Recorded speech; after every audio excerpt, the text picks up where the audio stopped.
Welcome students, 9th Maths, Unit 2 la Part 8.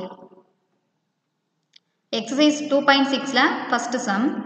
Simplify the following using addition and subtraction properties of surds. கொடுத்திருக்க sum simplification பண்ணனும் addition and subtraction பொறுத்து. First sum 5 root 3 plus 18 root 3 minus 2 root 3. இப்போ எல்லாத்துலயுமே இதுலயும் root 3 இதுலயும் root 3 இதுலயும் root 3. So நமக்கு எந்த ப்ராப்ளமும் இல்ல. அப்ப என்ன பண்ணலாம் அப்படினா இந்த ரெண்டு நம்பரையுமே ப்ளஸ் பண்ணி இதுல இருந்து சப்ட்ராக்ட் பண்ணாலே நமக்கு ஆன்சர் கிடைச்சிரும். அப்ப ரெண்டு 5ஐயும் 18ஐயும் ஆட் பண்ணா 23 root 3 minus 2 root 3 சப்ட்ராக்ட் பண்ணா 21 root 3 தான் இதோட ஆன்சர். ஓகேவா? Next sum 4 into 3 root of 5 plus 2 into 3 root of 5 minus 3 into 3 root of 5. சரியா? இப்போ இந்த சம்ல எல்லாமே என்னதா இருக்கு? இதுலயே ரூட் வேல்யூ எல்லாமே சேமா இருக்கு. இதுலயே √5, இதுலயே √5, இதுலயே √5 இருக்கிறதுனால என்ன பண்ணலாம்? இது ரெண்டையும் ஃபர்ஸ்ட் ப்ளஸ் பண்ண வேண்டியதை ப்ளஸ் பண்ணிட்டு மைனஸ்ல உள்ளதை சப்ட்ராக்ட் பண்ணிக்கலாம். அப்ப 4 + 2 வந்து 6. 3 root of 5 minus 3 into 3 root of 5. இது ரெண்டுமே சப்ட்ராக்ஷன்ல சப்ட்ராக்ட் பண்ணா 3 into 3 root of 5. ஓகேவா? Next third sum 3 into root of 75 plus 5 into root of 48 minus root of 243. இப்போ எல்லா நம்பருமே பெரிய நம்பரா இருக்கு. அதோட இங்க ரூட்டுக்குள்ள இருக்க வேல்யூஸ் எல்லாமே எப்படி இருக்கு? டிஃபரண்ட் வேல்யூவா இருக்கு. கொஞ்சம் பெரிய நம்பராவும் இருக்கு. சரியா?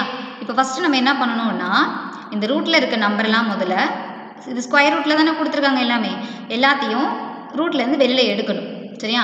ஃபர்ஸ்ட் 75 க்கு ஃபேக்டர்ஸ் கண்டுபிடிச்சா என்ன வருது? 5 5 3. அதே மாதிரி 48 க்கு ஃபேக்டர்ஸ் 243 க்கு ஃபேக்டர்ஸ் மூணுத்துக்குமே ஃபர்ஸ்ட் ஃபேக்டர்ஸ் கண்டுபிடிச்சிட்டு இதோட ஃபேக்டர்ஸ்ல என்ன பண்ற? கொண்டு போய் சப்ஸ்டிட்யூட் பண்ற. 3 into root of 75 ஓட ஃபேக்டர்ஸ் என்னென்ன? 5 into 5 into 3 plus 5 into root 48 ஓட ஃபேக்டர்ஸ் minus root of 243 ஓட ஃபேக்டர்ஸ் வேல்யூ. இங்க என்ன கொடுத்திருக்காங்க? ரூட் எல்லாமே என்ன ரூட்னா ஸ்கொயர் ரூட் இல்லையா? அப்ப என்ன பண்ணலாம்? ரெண்டு டேர்ம்ல இருந்து நம்ம ஒரு டேர்மை வந்து வெளில எடுத்துறலாம். சோ 3 அப்படியே இருக்கு. இங்க ரெண்டு 5 இருக்கிறதுனால ஒரு 5 வெளில எடுத்துட்டு ரூட்டுக்குள்ள என்ன இருக்கும்? 3 மட்டும் இருக்கும். பிளஸ் இங்க ஆல்ரெடி ஒரு 5 இருக்கு. இதுல பாரு இந்த ரெண்டுல இருந்து ஒரு 2 எடுக்கலாம். இந்த ரெண்டுல இருந்து என்ன பண்ணலாம்? ஒண்ணத்தை வெளில எடுத்துறலாம். அப்போ 5 into 2 into 2 into √3 minus இதுல இந்த ரெண்டு டேர்ம்ல இருந்து என்ன பண்ணலாம்? ஒரு டேர்மை வெளில எடுத்துறலாம். இந்த ரெண்டு 3 ல இருந்து ஒரு 3ஐ வெளில எடுத்துறலாம். அப்ப ரூட்டுக்குள்ள ஒரு 3 மட்டும் இருக்கும். நெக்ஸ்ட் ஸ்டெப்ல 3 5s ஆர் மல்டிபிள் பண்ணா 15 √3 plus 5 2s are 10 10 2s are 20 into root of 3 minus 3 3s are 9 √3. சரியா? இப்போ நமக்கு எல்லாமே எப்படி வந்துருச்சு? இங்கேயும் √3 இங்கேயும் √3 இங்கேயும் √3 மூணுமே சேமா இருக்கு. சேமா இருக்கும்போது என்ன பண்ண முடியும்? நம்ம ரெண்டு டேர்ம் ஆட் பண்றதா இருந்தா எப்படி இருக்கணும்னா அந்த ரூட்ல உள்ள நம்பர்ஸ் எல்லாமே எப்படி இருக்கணும்? சேமா இருக்கணும். இப்போ இது ரெண்டுத்தையும் ஆட் பண்ணா இங்க என்ன இருக்கு? 15 இருக்கு, இங்க 20 இருக்கு. ரெண்டுத்தையும் ஆட் பண்ணா 35 root of 3 minus 9 root of 3. ரெண்டுத்தையும் சப்ட்ராக்ட் பண்ணா 26 √3 தான் அதோட ஆன்சர். ஓகேவா? Second sum, simplify the following multiplication and division properties of surds. First sum, √3 into √5 into √2. நம்ம ஒரு விஷயம் தெரிஞ்சுக்கணும். அடிஷன்ல மட்டும் தான் என்ன பண்ணணும்? அடிஷனோ இல்ல சப்ட்ராக்ஷன்ல தான் அந்த ரூட் வேல்யூ எல்லாமே சேமா இருக்கும்போது நம்ம என்ன பண்ணணும்? ஆட் பண்ண முடியும். ஆனா மல்டிப்ளிகேஷன்ல அப்படி இல்ல. ஓகேவா? இப்போ வேற ரூட்ல வேல்யூஸ் இருந்தாலும் என்ன பண்ணலாம்? நம்ம எல்லாத்தையுமே மல்டிபிள் பண்ணி தான் எழுதணும். இங்க √3 இங்க √5 இங்க √2. சோ மூணுத்தையும் இதுக்கெல்லாம் என்ன பண்ண முடியாது? இதுக்கு மேல ஃபேக்டர்ஸ் கண்டுபிடிக்க முடியாது. இருக்கிறதே சின்ன நம்பர் தான் இருக்கு. சோ எல்லாத்தையுமே என்ன பண்ணலாம்? மல்டிபிள் பண்ணா ஆன்சர் என்ன? √13. Next sum √35 divided √7. 35 7 ஆல டிவைட் பண்ணனும். அப்ப √35 divided by √7. இப்போ நம்ம என்ன பண்ணலாம்னா இந்த 35 5 into 7 ன்னு பிரிச்சுக்கலாம். √5 into 7 5 into 7 divided by √7 இருக்கு. இப்போ இதை என்ன பண்ணிக்கலாம், ரூட்டை தனித்தனியாக பிரிச்சுக்கலாம். √5 இன்ட்டு √7 டிவைடட் பை √7. அப்போ ஒரு √7க்கு கேன்சல் பண்ணிட்டா பேலன்ஸ் என்னது ஆன்சர், √5 தான் answer. Third sum, 3√27 into 3√8 into 3√125. எல்லாத்துலேயும் பாரு, எல்லாமே கியூப் ரூட் தான். உள்ள இருக்க வேல்யூஸ்லாம் எப்படி இருக்கு, வேற வேற நம்பர்ஸாக இருக்கா. இப்போ என்ன பண்ணுறேன்னா இது எல்லாத்துக்குமே ஃபேக்டர்ஸ் கண்டுபிடிக்கணும். சரியா, 27, 8, 125 மூணுத்துக்குமே ஃபேக்டர்ஸ் கண்டுபிடிக்கணும். ஃபர்ஸ்ட் கண்டுபிடிச்ச ஃபேக்டர்ஸை வந்து அந்த பிளேஸில் வந்து சப்ஸ்டியூட் பண்ணிட்டு இங்கே என்ன இருக்குது, கியூப் ரூட் ஆஃப் இருக்கா. கியூப் ரூட்னா என்ன பண்ணணும், 3 டேர்மாக இருந்து ஒரு டேர்மை நம்ம வெளியில் எடுக்கலாம். அப்போது இந்த மூணுமே இங்கே 3 இருக்கா. ஸோ நம்ம அதுலேருந்து அந்த 3 நம்ம அப்படியே வெளியில் எடுத்துடலாம். சரியா, அப்போ ரூட் வராது நம்ம. சரியா, 3 மட்டும்தான் இருக்கும். இன்ட்டு இது 3லேருந்து என்ன பண்ணலாம், ஒரு 2 வெளியில் எடுத்துடலாம். அது மாதிரி இந்த 3, 5 வந்து என்ன பண்ணலாம், காமனாக ஒரு 5 வெளியில் எடுத்துடலாம். இப்போது 3த்தையும் மல்டிபிள் பண்ணால் வர்றது தான் அதோட ஆன்சர். ஓகேவா. Next fourth some, 7√a minus 5√b into 7√a plus 5√b இந்த ரெண்டு டேர்மையும் மல்டிபிள் பண்ண சொல்கிறாங்க. சரியா, இதுக்கு நமக்கு ஒரு ஃபார்முலா இருக்குது. என்ன ஃபார்முலானா a minus b into a plus b equal to a² minus b². இந்த ஃபார்முலாவை யூஸ் பண்ணி தான் இப்போ இதை நம்ம வந்து சிம்பிளிஃபிகேஷன் பண்ண போகிறோம். இப்போ இங்கே என்ன இருக்குது, a minus b into a plus பிக்கு a² மைனஸ் b².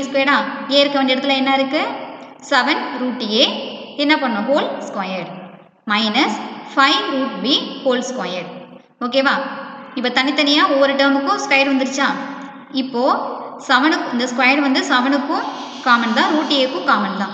7 ஸ்கொயர் பண்ணால் 49, √a ஸ்கொயர் பண்ண என்ன ஆகும்னா ரூட்டு கேன்சல் ஆகிடும். சரியா, இந்த √2 ஸ்கொயரை கேன்சல் ஆகி வெறும் a மட்டும்தான் வரும். அது மாதிரி 5 ஸ்கொயர் பண்ணால் 25, √b ஸ்கொயர் பண்ணால் ரூட் என்ன ஆகும், கேன்சல் ஆகி வெறும் b மட்டும்தான் வரும். நான் இதோட ஃபார்முலா வந்து நான் ஏற்கனவே சொல்லியிருப்பேன். √a-வையும் மல்டிபிள் பண்ணால் என்னது, வெறும் a தான். சரியா, இந்த ஸ்கொயர்டும் ரூட் என்ன ஆகிரும்னா கேன்சல் ஆகிரும். ஸோ இதோட ஆன்சர் என்ன, 49a minus 25b. Next √225 divided by 729 minus √25 divided by 144 divided √16 divided by 81. அது என்னன்னா இந்த ரெண்டு நம்பரையும் சப்ராக்ட் பண்ணி வர்ற வேல்யூவை என்ன பண்ணணும், இந்த 16/81ஆல் டிவைட் பண்ணணும். சரியா, ஃபஸ்ட்டு நம்ம என்ன பண்ண போகிறோம்னா எல்லா நம்பரையுமே சிம்பிளிஃபிகேஷன் பண்ண போகிறோம். எல்லாமே பெரிய நம்பராக இருக்கா, அதனால் நம்ம என்ன பண்ண போகிறோம்னா ஃபேக்டர்ஸ் கண்டுபிடிச்சி அது எல்லாத்தையுமே ரூட்லேருந்து வெளில எடுக்க போகிறோம். ஃபஸ்ட்டு இந்த 225, 729. சரியா, இது ரெண்டுத்துக்கும் இங்கே ஃபேக்டர்ஸ் கண்டுபிடிச்சிருக்கேன். இப்போ என்ன பண்ணுறேன் அப்படின்னா கொண்டாந்து 225க்கு பதிலாக சப்ஸ்டியூட் பண்ணுறேன். 5 × 5 × 3 × 3. அதே மாதிரி 729ஓட ஃபேக்டர்ஸ் வந்து எத்தனை டைம்ஸ் 3 வருது, 6 டைம்ஸ் 3 வரும். மைனஸ் இந்த 25 என்ன பண்ணலான்னா 5 × 5 எழுதலாமா. அப்போது 5 × 5 144 என்ன பண்ணலாம், 12 × 12 எழுதலாம். சரியா, இதை 12 × 12 டிவைடட் பை 16 வந்து 4 × 4 டிவைடட் பை 9 × 9. 81 9 × 9 எழுதலாம். இப்போ நெக்ஸ்ட் ஸ்டெப்பில் இங்கே இருக்கிறது என்னது, ஸ்கொயர் ரூட்டு தானே இருக்குது. எதுவுமே இல்லைன்னு அர்த்தம், இது ஸ்கொயர் ரூட்டுன்னு அர்த்தம். அப்போ என்ன பண்ணணும், 2 டேர்மில் இருந்து ஒரு டேர்ம் எடுத்துடணும். அப்போ இந்த 2 5 தான் இருக்குது. அப்போது ஒரு 5 அப்போது என்ன வந்துடும், 2 5க்கு பதிலாக 5 போட்டுடணும். 2 3க்கு பதிலாக 3 ரூட்லேருந்து வெளில எடுத்தால் வெறும் 3 டிவைடட் பை இங்கே என்ன இருக்குது, இந்த 2 3க்கு பதிலாக ஒரு 3, இந்த 2 3க்கு பதிலாக ஒரு 3, இதுக்கு பதிலாக ஒரு 3. அப்போது 3 × 3 × 3 மைனஸ் இங்கே 2 5 இருக்கா. ஸோ 5 × 5லேருந்து என்ன ஆயிரும், இது வந்து வெறும் வேல்யூ, இதோட வேல்யூ 5 மட்டும்தான் வரும். அது மாதிரி 12 × 12 இதுக்கு பதிலாக 12 மட்டும்தான் டிவைடட் பை இங்கே என்னது எல்லாமே ஸ்கொயர் ரூட்டு தான். சரியா, அப்போ இதுலேருந்து வெளில எடுத்தால் 4, இதுலேருந்து என்ன பண்ணலாம் 9. இப்போ என்ன பண்ணுறோன்னா இந்த ஒரு 3க்கும் இந்த ஒரு 3க்கும் கேன்சல் பண்ணிடலாம். கேன்சல் பண்ணிட்டா 5 divided by 9 minus 5 divided by 12. ஓகேவா, டிவைடட் பை 4/9. இப்போ இது ரெண்டுத்துலேயும் என்ன பண்ணலாம், இதுலேயும் 5 இருக்குது, இதுலேயும் 5 இருக்கா. அதனால் 5 மட்டும் காமனாக வெளில எடுத்துடும். 5 காமனாக வெளில எடுத்துட்டா 1/9 மைனஸ் 1/12 டிவைட் பை அந்த 4/9 அப்படியே வச்சுக்க வேண்டியதான். நெக்ஸ்ட் ஸ்டெப்பில் அந்த ரெண்டு நம்பருக்கு என்ன பண்ணுற, எல்சிஎம் எடுக்கிற. சரியா, எல்சிஎம் எடுத்தால் 4 மைனஸ் 3 டிவைட் பை 36 வரும். Divide by 4/9. 4ல் 3 போயிட்டுனா 1/36 டிவைட் பை 4/9. சரியா, இப்போ 5/36 இந்த டிவைடர் என்ன பண்ணலாம்னா நம்ம மல்டிபிளாக எழுதிக்கலாம். இப்படி மல்டிபிளாக நம்ம எழுதும்போது இது என்ன பண்ணணும், அப்படியே ரெசிப்ரோக்கலில் எழுதிக்கணும். சரியா, டிவைடட் சிம்பிளாக மல்டிபிள் சிம்பிளாக எழுதும்போது அப்படியே ரெசிப்ரோக்கல் எழுதணும். அப்போது 9/4ன்னு வந்துடும். இப்போ 9க்கும் 36ஐயும் கேன்சல் பண்ணால் 4 டைம்ஸ் கிடைக்கும். So 5 divide by 4 × 4 16. இதுதான் அதோட வேல்யூ. ஓகே ஸ்டூடெண்ட்ஸ், இதோட கண்டினியூஸை நெக்ஸ்ட் கிளாஸ் பார்ப்போம். தேங்க்யூ.